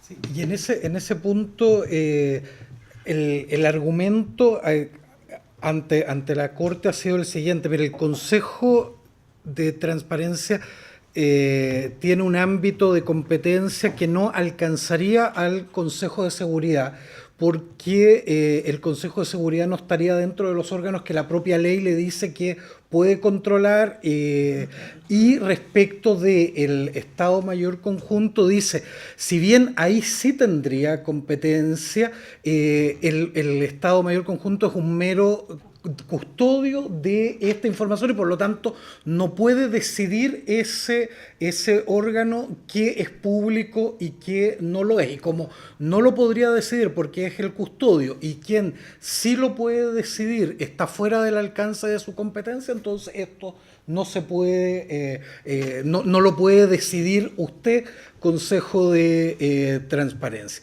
Y ahí es interesante el argumento del Consejo, porque el Consejo dice, mire, aquí lo que prima es la Constitución, y la Constitución establece en el artículo 8º esta norma amplia que abarca a toda la administración del Estado. El Consejo de Seguridad dice, es un órgano asesor del presidente en materias justamente de seguridad, lo integran funcionarios públicos en materias propias de la función pública. Entonces, ¿cómo va a quedar fuera? Y es interesante ahí porque dice entonces, habiendo dos interpretaciones posibles, no se puede preferir aquella que entra en contradicción con la Constitución. Es decir, usted tiene que preferir aquella interpretación que le da sentido a la reforma constitucional en términos de este nuevo estatus del principio de transparencia en nuestro sistema jurídico. Pero ahí en el debate ante la Corte de Apelaciones es interesante cómo se recurre absolutamente a todos los argumentos que busquen sacar de la discusión a los temas de seguridad, y después dice, bueno, y si esto no es así y se puede acceder a la información, es información propia de la seguridad del Estado y por lo tanto usted no se puede meter ahí.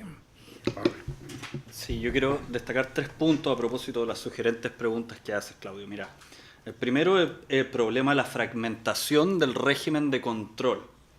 O sea, lo que tenemos es un Consejo para la Transparencia, pero que no controla todos los órganos del Estado por distintas razones, digamos, por razones de la técnica legislativa. Hay argumentos que dicen que como no tiene rango constitucional, es un tema jurídico que podemos abordar en otro momento, pero el resultado es que la institucionalidad de control tiene una severa fragmentación, y esta fragmentación se ha ido profundizando con las últimas leyes.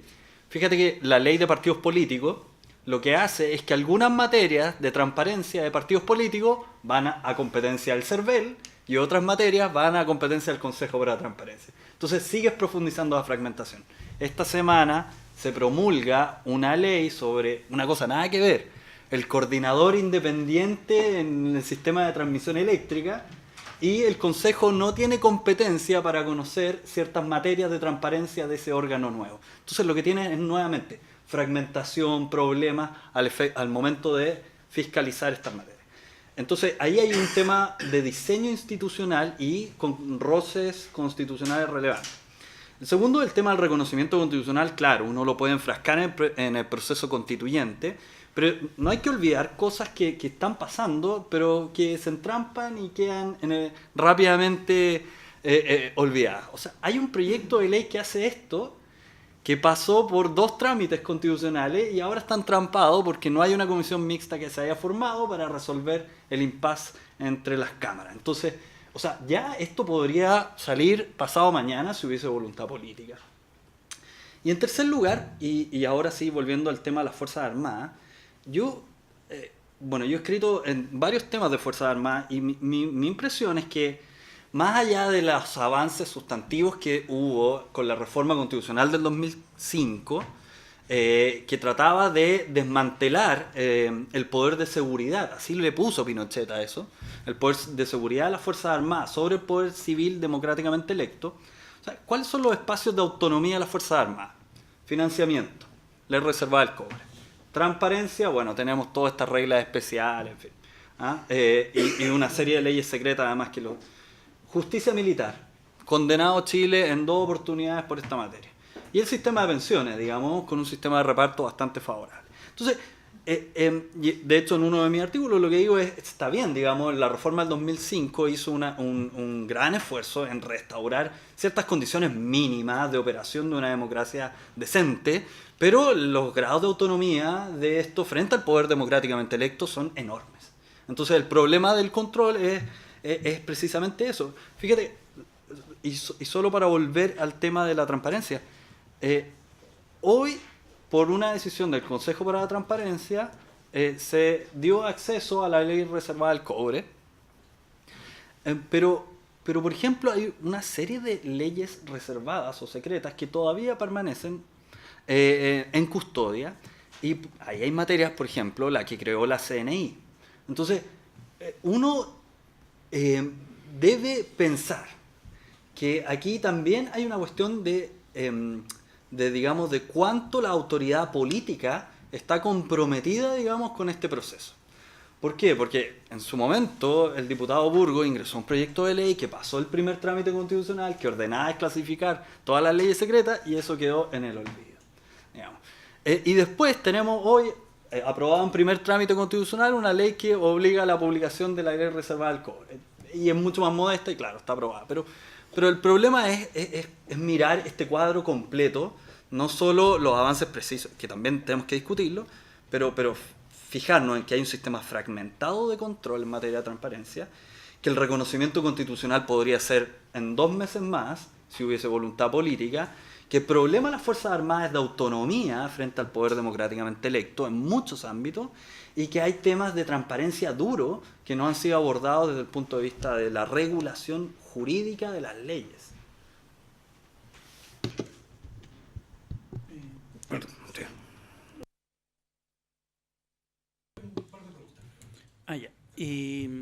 Sí, no, yo quería referirme a 2 aspectos. Por un lado, tomando lo que Víctor planteaba, creo que acá hay una dimensión, y como politólogo además, para resarcir la disciplina, acá hay un tema que hay un trasfondo político de esta discusión, que yo creo que es fundamental. O sea, no es casualidad que cuando Catalina y todos los que han intentado colocar estos temas de la revisión de la transición, que es lo que Víctor planteaba, los actores se movilizan, llamémoslo, en defensa de su legado. Y por lo tanto hay una batalla política en relación al derecho de información. ¿Por qué? Porque lo que está en juego, a mi juicio, es el revisionismo histórico. Es cómo tú ves de nuevo la historia, en este caso de la transición, de los enclaves, de los poderes fácticos, etcétera, etcétera. Y por lo tanto, el debate adquiere una dimensión política muy relevante, y el resultado está muy asociado esto que planteaba Pablo recién. El resultado está asociado a precisamente las disputas políticas y la forma en que yo voy a quedar frente a la historia. Porque lo que se estaba tratando de desclasificar era cómo los actores se movieron durante la transición, con temas que no tienen nada que ver con la demanda de Bolivia por acceso al mar, sino que tenía que ver con los pinocheques o con los derechos humanos, etcétera, etcétera. Por lo tanto, a mi juicio, efectivamente, acá hay una batalla política y que se traduce, y si la lectura, o sea, mi lectura maquiavélica de lo que tú estás planteando es que la fragmentación es buscada precisamente para inhibir opciones de apertura, y por eso tenemos sistemas de acceso a información que son complejos, que no funcionan, que no acumulan información, sino que la fragmentan de modo de dificultar este proceso de transparencia.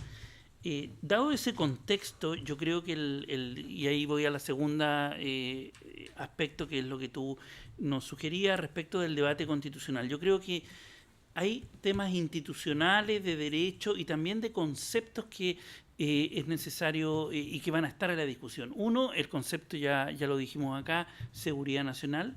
El segundo concepto es el orden institucional, que también está en la Constitución, que hay instituciones encargadas de proteger lo que es el orden institucional, pero de pronto podríamos ver un caso donde, estoy imaginando una hipótesis, un escenario que no existe, en donde algún tipo de información, de acuerdo a alguna institución, pueda afectar el orden de la institucionalidad, y que la reacción sea, y no está definido qué es el orden institucional, cuándo se ve afectado el orden, etcétera, etcétera.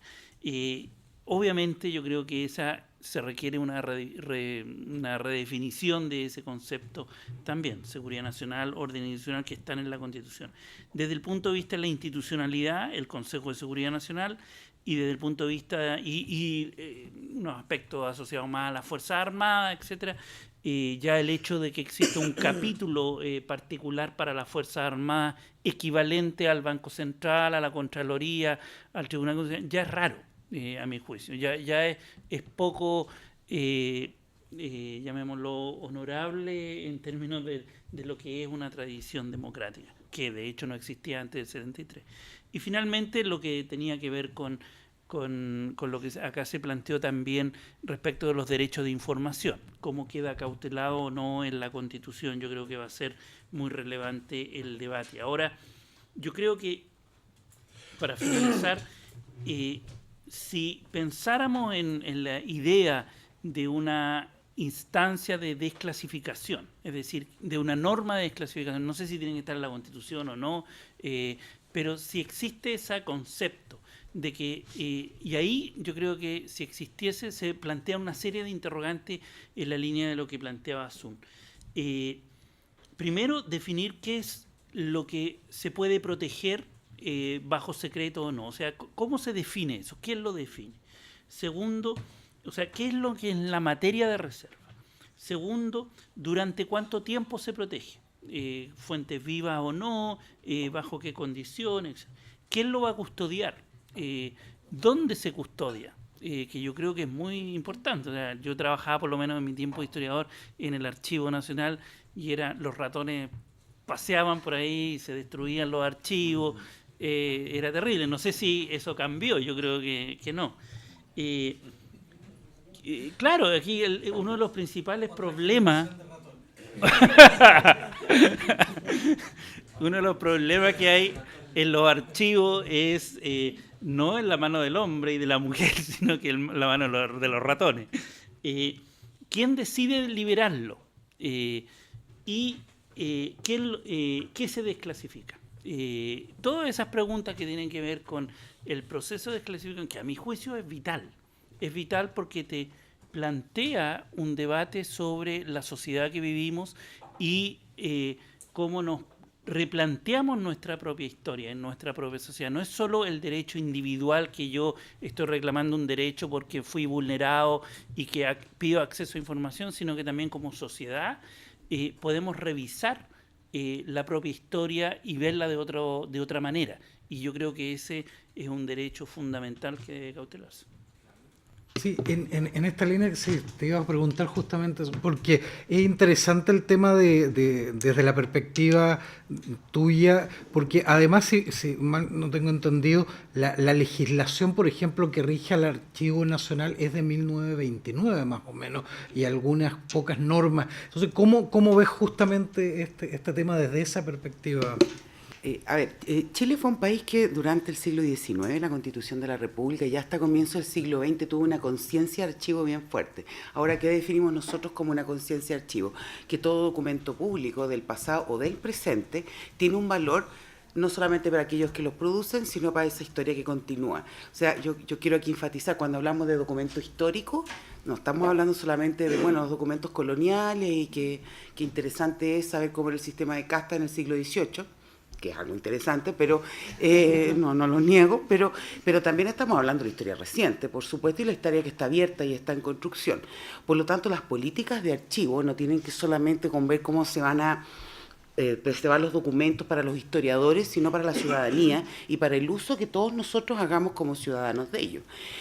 Chile ha perdido en ese sentido políticas de archivo importantes, que yo creo que actualmente hay todo un debate y una reconstrucción. Emma de Ramón, directora del Archivo Nacional, se aprobó recién en Contraloría que van a crearse los archivos regionales por intendencia, tienen que estar constituidos en un plazo de 5 años. La formación archivística, por lo tanto, es urgente en este país. Chile no tiene formación profesional archivero, y el archivero no es solamente alguien que guarda papeles, es que define los criterios. ¿Qué se guarda? ¿Cómo se guarda? ¿Qué se descarta? ¿Qué se destruye? Por lo tanto, el poder que esas personas tienen es enorme. Porque estamos hablando no de la información de hace 2 siglos, estamos hablando de la información de hace 5 años, 10 años. Se supone que por ley toda la administración pública tiene la obligación cada 5 años de enviar al archivo siglo XX, el que funciona ahí en Quinta Normal, toda la información, algo que rara vez ocurre. O sea, ocurre, pero de perspectiva muy parcial. Claro. Ahora, uno podría decir que eso es por falta de tiempo, porque la gente que está en la burocracia tiene otras cosas que hacer, pero también por lo que estaban haciendo ustedes. El acceso a la información es uno de los puntos básicos de las democracias reales, no solamente las democracias formales para todos nosotros, y por lo tanto el acceso a la información es muy peligroso, y hay muchos documentos que conviene destruir o restringir el acceso, que son lo que estamos viendo acá en este debate que ocurre con el caso, digamos, que Catalina está tratando, es eso, o sea, restringir un acceso, porque ese acceso puede ser problemático, y sabemos que lo de la seguridad nacional o la defensa del país no es más que un pretexto, o sea, es un pretexto para no mostrar aquello que puede, como decía Claudio, transformar la imagen que se tiene de procesos recientes. Por lo tanto, yo creo que sí, yo creo que junto con la creación de un Consejo de Transparencia en un proceso que tiene que ir, tenemos que fortalecer también, por un lado, lo que ya se habló acá, las atribuciones de ese Consejo, hasta dónde puede llegar y qué tan amplio puede ser, pero también nuestras políticas de archivo. Nuestras políticas de archivo acerca de qué es lo que debe conservarse y cómo y cuándo. Y en ese sentido tenemos una característica nacional que es bien interesante, que tiene su lado negativo y positivo. Chile es un país legalista y papelista, ¿cierto? Todos con papeles, claro, y todos con memo. Entonces, hace un año atrás, en precisamente un debate que hubo sobre archivos y memoria, a veces se dice que hay pocos documentos o que no hay archivos sobre lo que fue la dictadura cívico-militar. Bueno, sí, los archivos existen, y existe mucha documentación al respecto. El problema es dónde está, y el problema es el acceso. El problema es dónde quedó en el Estado. Y a veces no se accede a ella porque hay gente que se preocupa de que no se acceda a ella, y a veces no se accede a ella simplemente porque nadie sabe dónde está, y porque está por allí tirada en un sótano, y la tenemos que encontrar. Entonces, las políticas de archivo en ese sentido, de ordenar y recuperar lo que existe y de qué hacemos para aquí en adelante, son esenciales para la creación de una democracia real y sustantiva. ¿No? Y ahí tenemos una tremenda tarea pendiente, yo creo que como universidades y como país. Sí, es interesante esto lo del país legalista. Acá incluso la corrupción es legalista. Claro, acá sí. no es el sobre de billetes, claro, sino que es con boleta, es con boleta, sí, digamos. claro, o sea, con boleta y con un rasgo. Sí. Francesca, por favor. No, quería agregar algo respecto a lo que dice Asun, que lo que tú mencionas respecto a la colusión entre el derecho al acceso a la información pública y los archivos es bien dramático, porque claro, te dicen, sí, usted tiene acceso, y algo que tiene más de 5 años, en el fondo te dicen, pero vaya a buscarlo en el archivo, y en el archivo hay mucha información que no está indexada. Entonces, por lo tanto, es un derecho que te entregan y que tú no puedes ejercer. Pero es aún más dramático cuando se trata de documentos de las Fuerzas Armadas, porque ellos tienen una ley especial que les permite destruir sus documentos, que es lo que mencionaba Pablo, después de 2 años, creo. Entonces tú pides y te dicen, no tenemos registro de ese documento. Y supuestamente ellos tienen que dejar un acta de incineración, que es el registro de que ese documento existió. Pero las actas de incineración suelen no existir. Y ese es un problema bien dramático con el que se han encontrado los jueces de derechos humanos en sus investigaciones. Y resulta que de repente aparece un documento que lleva 10, 15 años perdido, porque claro, como no hay índices, no hay actas de incineración, tú no sabes si el documento existe o no. Y yo creo que esa es una negligencia grave para el ejercicio del derecho al acceso a la información pública. Sí, solamente, digamos, añadir en la misma línea, creo que una de las debilidades precisamente del sistema de transparencia es la disponibilidad, digamos, de la información, ¿no? O sea que, y tiene que ver con que la falta de regulación, no tenemos directrices concretas de cómo determinar qué cosa es lo que se archiva, cómo se conserva, cómo se dispone, ¿no? Y es más, tampoco, digamos, por ejemplo, una de las causales o una de las justificaciones que los órganos administrativos invocan, por lo general, para neutralizar el acceso, es decir, esa información no existe. Cuando no existe, el Consejo ya no tiene nada más que hacer, o sea, ¿no? Y de hecho yo quería traer, digamos, a colación, por ejemplo, este caso de los pilotos, me parece, que bombardearon La Moneda, ¿no? En el que primeramente la justificación era que esa información estaba en tribunales y por tanto estaba, digamos, bajo secreto del sumario, ¿no?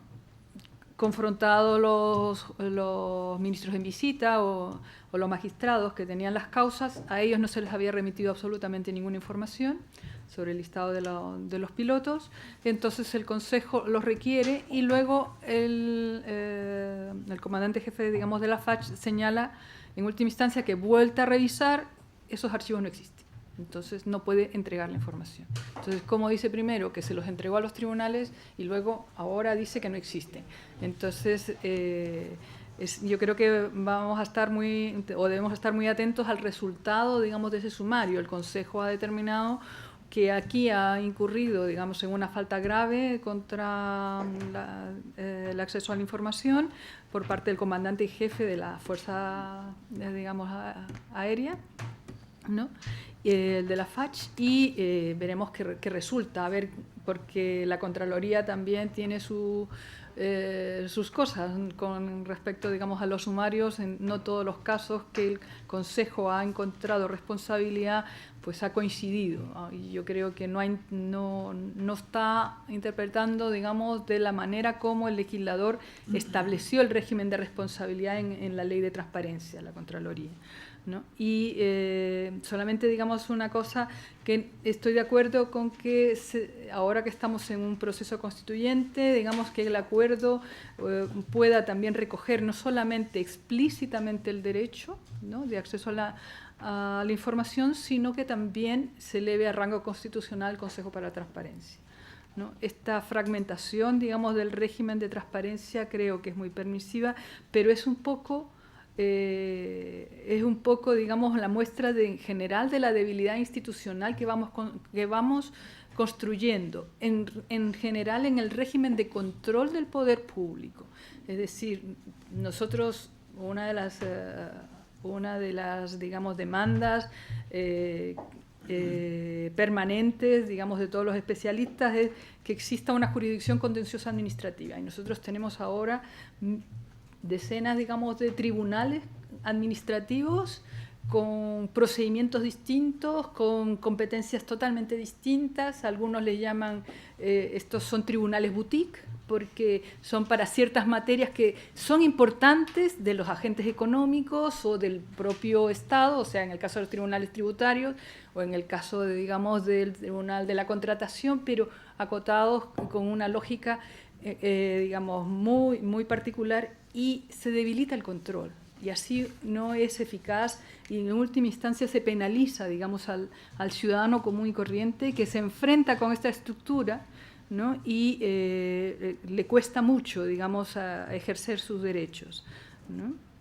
Creo que debemos pasar un poco de sencillamente de tener una institucionalidad que luego podemos mostrar internacionalmente como cumplimiento de compromisos internacionales, de convenciones internacionales, a que sea una institucionalidad, digamos, que funcione y que esté diseñada acorde con los objetivos que pretendemos, que, digamos, a los que deben responder, ¿no? Nada.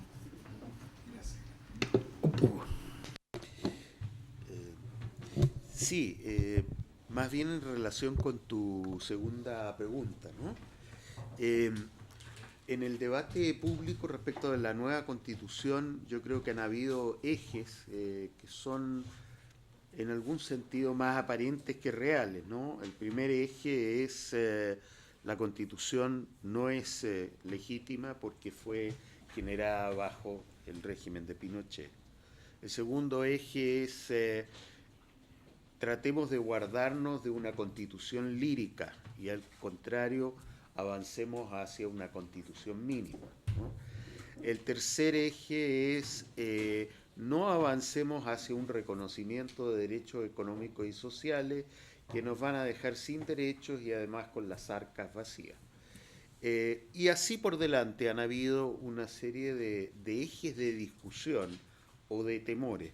Pero cuando uno entra a analizar pequeños capítulos de la Constitución, ¿no? Como la cosa de Fuerzas Armadas o el reconocimiento al derecho de acceso a la información, se da cuenta que emprender hoy día la tarea de hacer Constitución traería un resultado diametralmente opuesto o muy distinto al del 2005 y que tiene poco que ver con los temores que se alientan a través del debate periodístico y mucho más que ver con el hecho de que las sensibilidades, la concepción respecto de los derechos humanos ha ido cambiando en la conciencia del país, ¿no?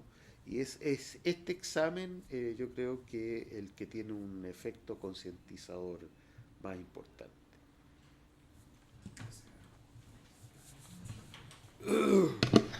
Yo quisiera añadir la arista de los medios de comunicación y el periodismo, aprovechando por supuesto la presencia de Francisca, de que estuvo Víctor. Todas las intervenciones delinearon más o menos una resistencia institucional a la transparencia por la fragmentación, por las dificultades que presenta el sistema político, pero creo que todo esto da cuenta finalmente de una resistencia cultural a este cambio de paradigma que se hace cuando se profundizan los procesos de democratización y que estamos en eso, en este trabajo que es arduo.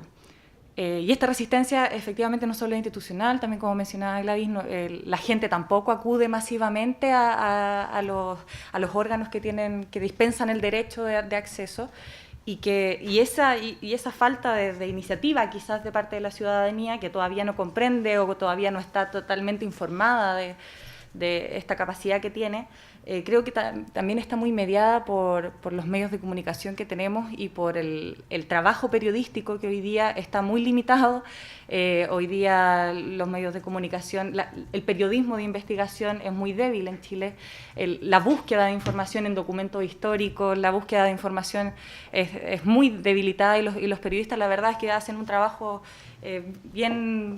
poco reflexivo muchas veces, periodismo interpretativo, investigaciones arduas, de largo aliento, son difíciles de hacer en un marco de medios donde lo que prima es la lectoría. Entonces, creo que justamente este trabajo de presionar al Estado para que se mueva hacia este cambio de paradigma va a estar dado también por superar este sentido casi utópico del que el periodismo interpela al poder, y que los periodistas efectivamente cumplen ese rol, y reivindicando la profesión de reivindicar, de interpelar al poder y hacer que el Estado asuma estas responsabilidades de acceso a la información para las personas. Creo que ese es el rol que le toca a esta disciplina en este proceso, y que es lo que se tiene que seguir trabajando más adelante. No sé si en un cambio constitucional, cómo vamos a definir los medios de comunicación y el rol que tienen, pero reivindicarlo y reposicionarlo como el poder que tiene de transformar este tipo de cosas, creo que es importante. Yo creo que avanzando a lo que fue la parte final de esta convocatoria, yo creo que para mí por lo menos hay dos principios que son básicos, que es precisamente, lo mencionó Claudio, Hugo, tú también, lo mencionó Gladys, Francisca, hay una cultura burocrática instalada y una cultura societal instalada que debe cambiar, y que tiene un cambio paulatino. Y tú hiciste la pregunta, ¿qué importancia tienen casos como este, como el que se vio involucrada Catalina? Bueno, ir marcando una diferencia al respecto. La información generada por el Estado es una información que no pertenece ni a los funcionarios que la generaron, no pertenece a consejos determinados y tampoco pertenece a gobiernos determinados, pertenece a todos nosotros, al conjunto de los ciudadanos. Ese debe ser un principio básico. Y con respecto a lo que decía Claudio también, cuáles deben ser las restricciones y los límites, esas discusiones ya existen, y esos principios internacionalmente, desde la gestión documental, desde la archivística como disciplina, también están. O sea, ¿cuánto tiempo necesitan cada servicio público en específico retener ciertos documentos porque lo están usando? Y cuando ya pueden hacerlos pasar a un archivo. ¿Cuáles son los límites también de la información reservada? En general se usa como principio, y esto funciona también, por ejemplo, para los testimonios orales. En Fondesit está muy claro, cuando alguien hace investigación, que la única información que de verdad debe quedar en completa reserva es la información estrictamente personal. Claro. Toda información que sea del Estado y que sea, por ejemplo, de discusiones públicas sobre temas públicos, debe estar disponible para el conjunto de los ciudadanos. O sea, mientras no sea una información que ponga en riesgo la vida o interfiera en la intimidad individual de las personas en específico. Todo el resto de la información debe estar disponible. Ahora, los plazos de desclasificación, yo creo que también, y eso es algo que son normas que existen, deben ser variables. Hay cierta información que puede ser como desclasificada inmediatamente al cierre de ciertos procesos, o sea, ya estando cierta sanción ya dictada puede ser pública, otra que necesita un poco más de tiempo porque involucra información personal. Y yo creo que el tema de seguridad nacional o de defensa, claro, yo entiendo, no es un tema en el que yo me maneje a profundidad, que hay ciertos datos estratégicos, no sé, voy a decir tonteras ahora, perdón, dónde están las bases militares que tenemos para no sé qué, atacar a nuestros supuestos enemigos, a los ejércitos que vienen avanzando en contra de nosotros. Claro que supongo que deberán ser reservadas, supongo yo, pero también por cierto plazo de tiempo, claro, cierto tiempo de plazo específico. Lo que yo creo que ocurre en Chile es que bajo ese paraguas lo que se hace es ocultar información que con eso no tiene nada que ver, pero que puede afectar, no solamente la visión que tenemos del pasado, sino los juicios que hacemos acerca del presente. Claro. Eso. Bien, estamos en la hora. Yo quiero agradecerles muy, muy sinceramente por su participación en este primer conversatorio. Esperamos que hayan varios más, particularmente sobre los temas constitucionales. Nuestra idea es abrir un espacio permanente en el año de plantear estos temas relevantes para la sociedad.